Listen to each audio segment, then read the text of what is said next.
Welcome to The New Perspective, a channel dedicated to awakening consciousness.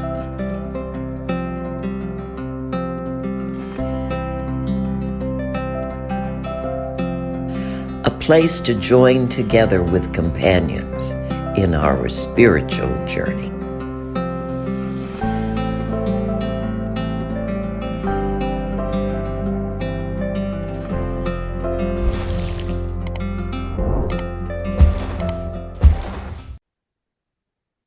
Hi, my name is Denny Reynolds. Welcome to The New Perspective 1, the place where we come together to grow our souls, to wake up, to allow ourselves to become more conscious, to get in touch with the deeper meaning of who we really are. Now, we've been talking a lot about the difference between love and fear. That really is the basis of our reality. That's what that yin-yang symbol is all about, the darkness and the light. That's why we're able to have the experiences we do.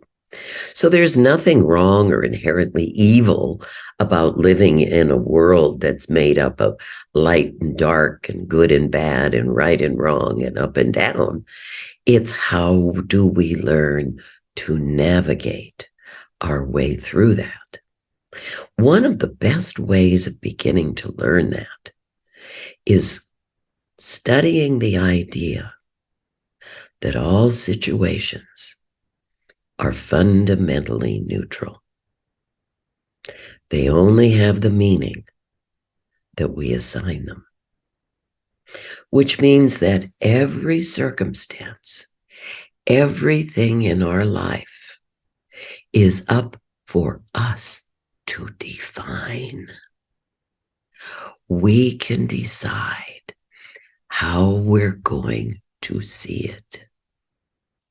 You know, there's that great old story about the ancient Indian man whose son was very robust and healthy and got on a horse one day and fell, and by golly, he broke his leg. All the neighbors came over and went, "Oh, woe is me, he broke his leg." And the father just said, "Well, we'll see." And 2 days later, in came the king's army looking for conscripts. Any young boy, anyone over the age of 14 that was healthy, that could walk, was now going to go off to war. Everyone came and said, "Aren't you lucky? Look at that. Your son didn't have to go off to war." And the old gentleman just said, "We'll see."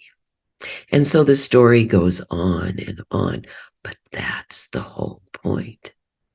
In every circumstance, we can choose how we see it. We can find in every circumstance a gift or a lesson. Something important lies in every one of these issues that we confront in our life. Love and fear, love and fear. And the more we wake up, the more we become willing to look at it as either a lesson or a gift or something important, rather than just writing it off as woe is me and life is bad again. I'm telling you, you can be that victim if you want to. I turn my whole victim stance over to you. I mean, you're going to have big competition with some of the politicians in the United States, but by God, you can learn to be as much of a victim as they are. And of course, you know, when you're a victim, you have no control over your life. I mean, it just happens to you and the world's out to get you. It's fine. But those are always our choices. Love and fear, love and fear, love and fear. So as I was beginning to learn this, and as I was beginning to practice this in my daily life, my husband and I came together deciding that we needed to really examine how this new perspective operated in our lives. and how it was improving our life. Now, there were many areas we studied. The first one was how could we individually become more conscious? What are some of the ideas, some of the tools that would help us wake up? And so we wrote a book, 10 Tools for Self-Transformation, the New Perspective. 10 tools you can use in your own heart, in your own mind, to wake yourself up. The first tool, your beliefs create your reality. Every one of us has that within us. That is our God-given gift as sentient human beings. Our beliefs create our reality. Example, driving down the road. Here is this old rundown farmhouse. Here comes one couple. Oh, would you just look at that? God, that is so old. Look at, man, I just hate old things. You know, they always fall apart. There's such a problem. Oh, I see no value in that. Another couple driving down the street can say, oh my God, look, we have found an antique home. We have found something that if we were to restore it, look what we would have. Both are right. Both are looking at the same thing. Both have a different set of beliefs. Those sets of beliefs are creating their reality. This is true all the time. All the time. So what in the heck are beliefs?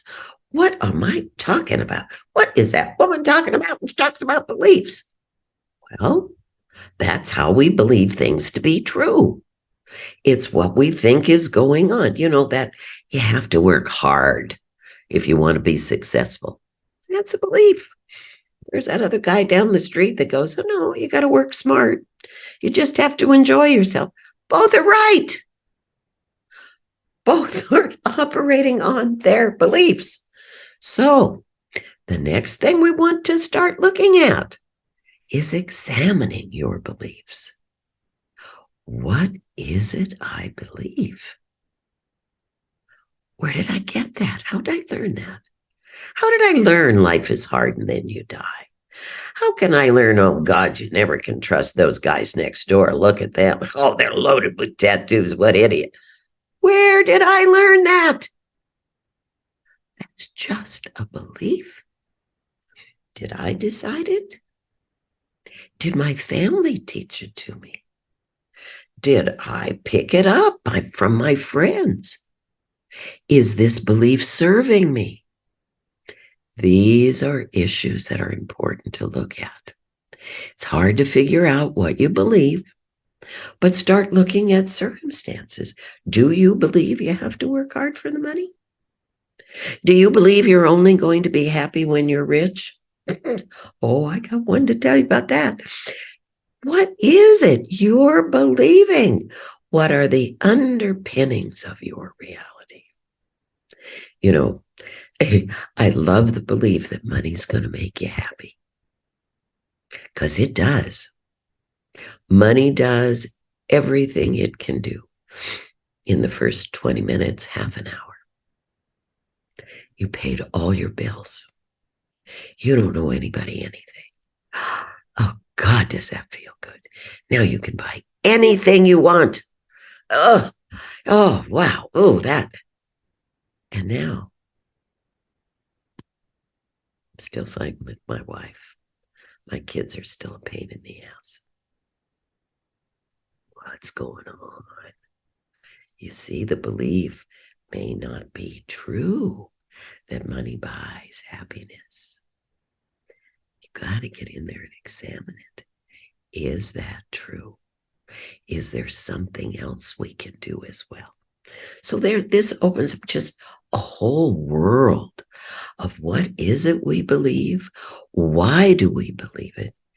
And how do we learn to begin to change that belief?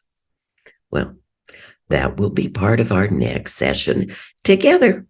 I will be seeing you soon here on The New Perspective so that we can wake up together with consciousness and love.